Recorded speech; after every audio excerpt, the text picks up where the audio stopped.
Jadi hari ini pemerintah mengumumkan beberapa paket stimulus ekonomi lanjutan terkait dengan hari besar keagamaan nasional, yaitu Idul Fitri 1447 Hijriah atau 2026 Masehi, sesuai dengan arahan Bapak Presiden terkait THR aparatur sipil negara pemerintah pusat, termasuk P3K, TNI Polri, serta pensiunan.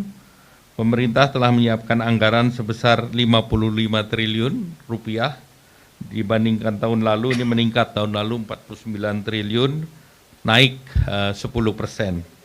THR ASN tahun 2026 yang akan disalurkan kepada 2,4 juta ASN pusat TNI Polri dengan total 22,2 triliun.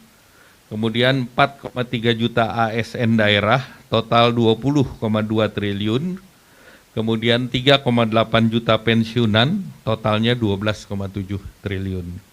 Nah, komponen yang dibayarkan 100% penuh meliputi gaji pokok, tunjangan keluarga, tunjangan pangan, tunjangan jabatan, kinerja sesuai dengan regulasi yang berlaku.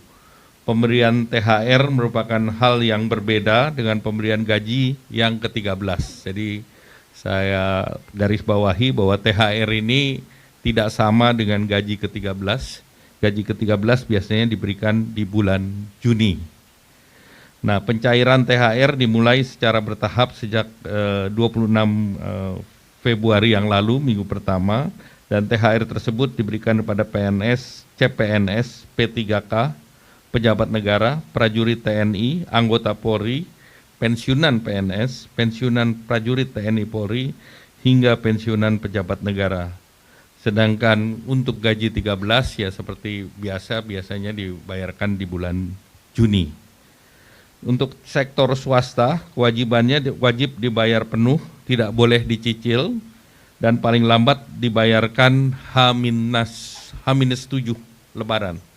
Jadi THR diberikan kepada pekerja dengan masa kerja minimal 1 tahun, dan kemudian juga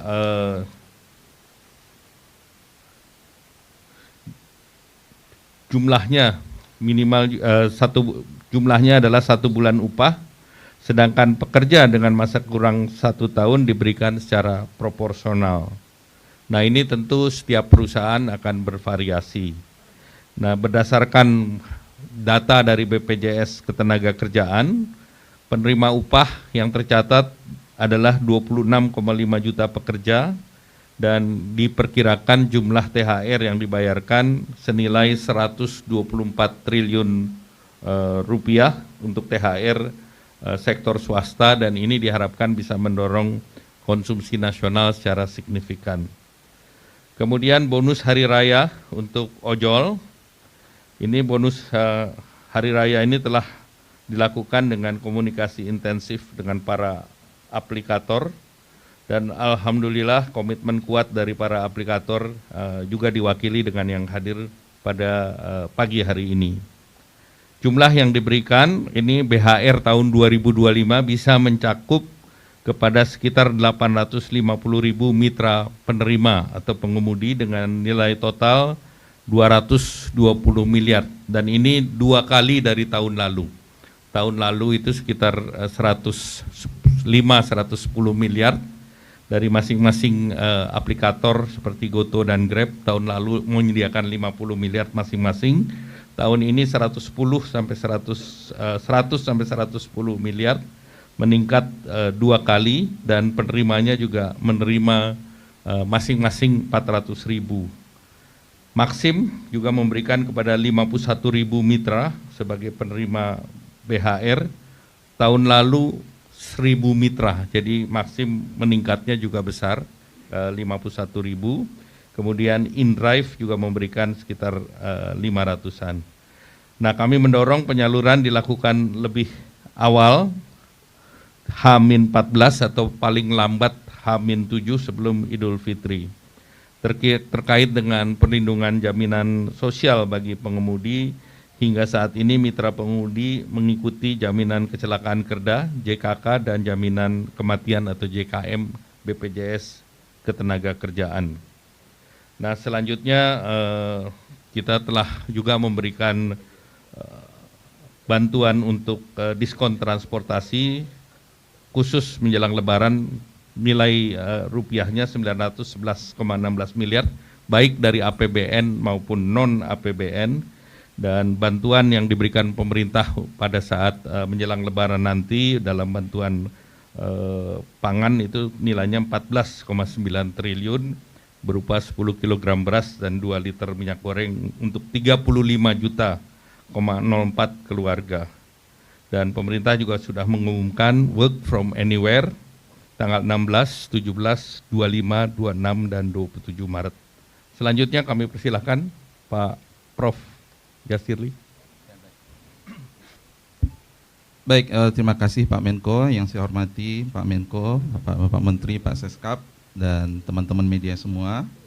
Saya ingin menyampaikan bahwa kami dari Kementerian Ketenagakerjaan, kita sudah mengeluarkan surat edaran yang pertama nomor M3HK040003/2026 tentang pelaksanaan pemberian tunjangan Hari Raya Keagamaan tahun 2026 bagi pekerja atau buruh di perusahaan.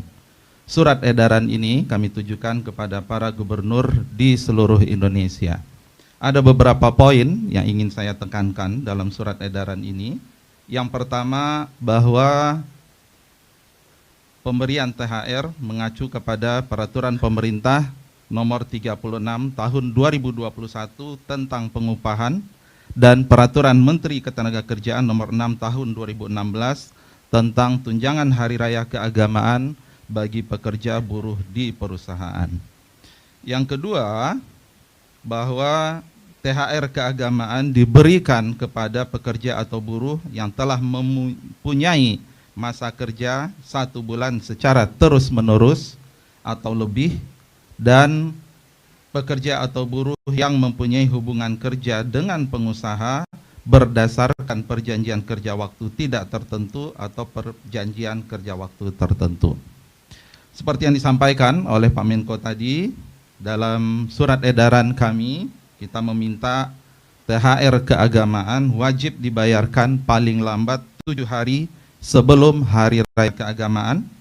Namun perusahaan kita agar dapat membayar lebih awal sebelum batas waktu tersebut. Dalam surat ini kami juga sudah merincikan tata cara perhitungan besaran dari THR. Kemudian kita menekankan bahwa THR keagamaan wajib dibayarkan oleh perusahaan secara penuh dan tidak boleh dicicil. Download Tribun X sekarang, menghadirkan lokal menjadi Indonesia.